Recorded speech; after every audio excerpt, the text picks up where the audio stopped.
cattle empire of the West had toppled.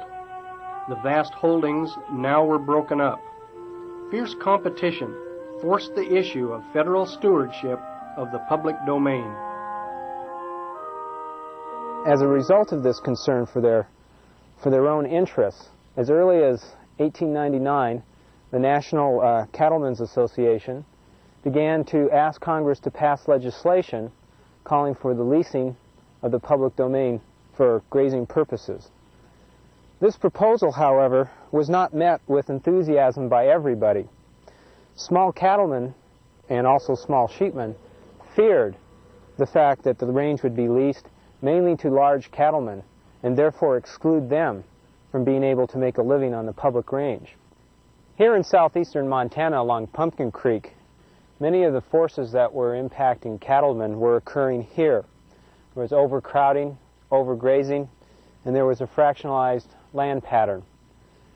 However, here, unlike many parts of the West, the land pattern was further complicated not only by ranchers who owned land, scattered lands owned by the federal government, and those lands abandoned by homesteaders, but there were also lands owned by the Northern Pacific Railway as a part of their land grant given to them by Congress in 1864. One of the ranchers in this area that was very concerned about the problems of overgrazing and overcrowding was William Ton, and it was largely through some of his efforts that the Mezpah Pumpkin Creek Grazing District was organized. My dad, William Ton, he's the one that got the idea of starting this thing. He fenced a 6-section pasture, and there was a fellow that in the State College at Bozeman, a guy by the name of Mont Saunderson and M.L. Wilson. My dad and these two men were friends, and Mont come out and run a grass survey on this 6-section pasture.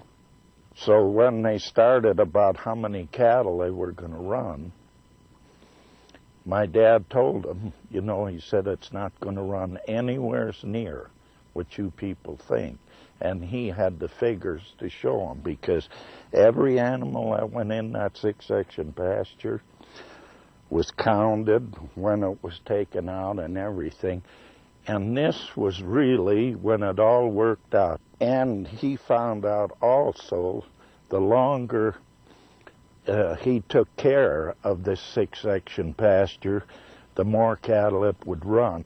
And the man that you least hear of that should have gotten credit for a whole lot was a man that was the head of the Custer National Forest here, a man by the name of Alva Simpson, who was a real close friend of my dad's. They had to get this thing out of Congress, and the first year it was turned down. The man that was instrumental in getting it turned down was a man by the name of Thomas Waltz that was our senator. He said, well, I'll come out and see for myself. So he called a meeting. But when the meeting was over, Waltz told my dad, he says, the thing will go, because he said, I'll get behind it. And it did. And the land was taken out of the homestead entry, and the Mezpah started in 1928. And the federal government gave these people a lease, a 10-year lease that was renewable. They wanted to have the right that if it was overgrazed or in any way damaged from grazing by erosion or that they could step in.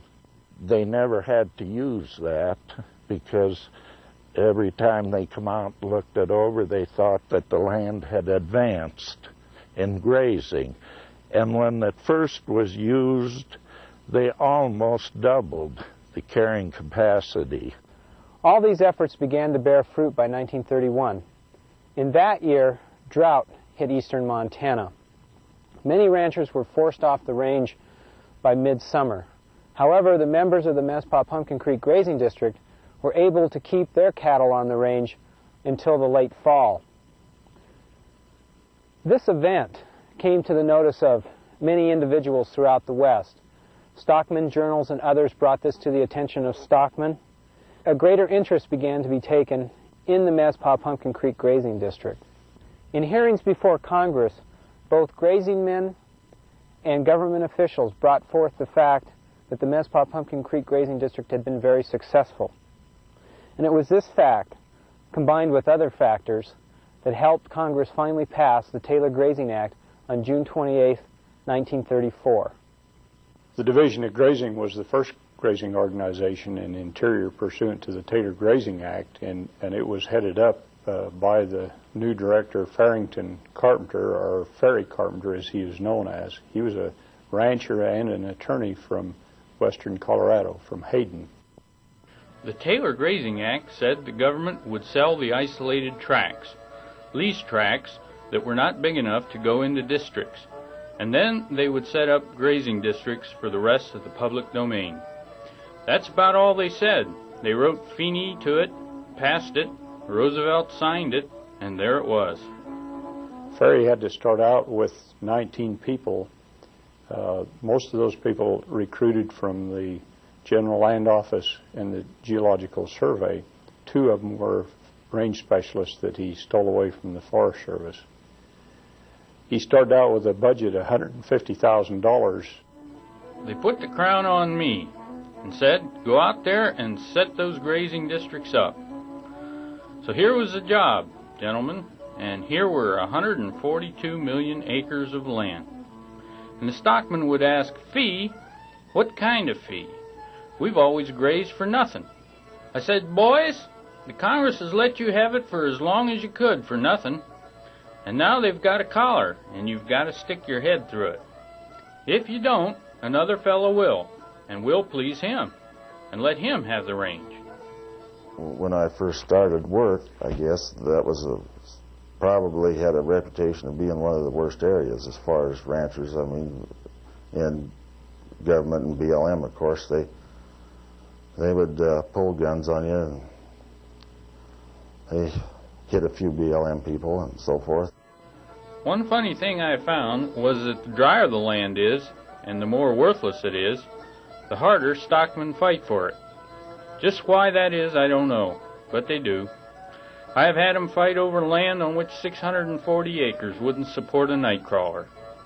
They'd fight over that until grim death. These were a bouncy bunch of boys, these stockmen. I come on board in 1953 and was part of the tail end of the GI Bill graduates from the land-grant colleges who went into resource management. I went that direction instead of continuing my career as a cowpuncher, because cowpunching didn't even pay the bill to the saddle stores, and furthermore there wasn't room on the ranch where I was raised for one more family to exist. Earlier, they were more or less used to doing it the way they pleased, and so that was a little tougher period to go through, get them, that we were exerting a little more control, telling them how many cattle and when they could use the pasture. As I put in my first month or 6 weeks in Shoshone, I kept hearing this word adjudication.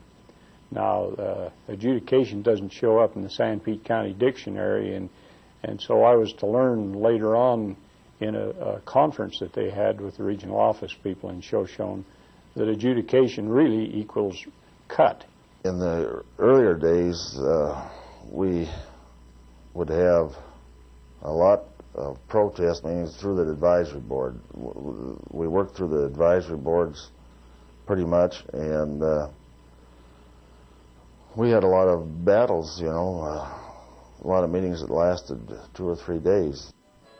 Then the fun began. We finally set a roll of commensurability. The man who could feed his stock when the public range was not used would get first crack at the public range.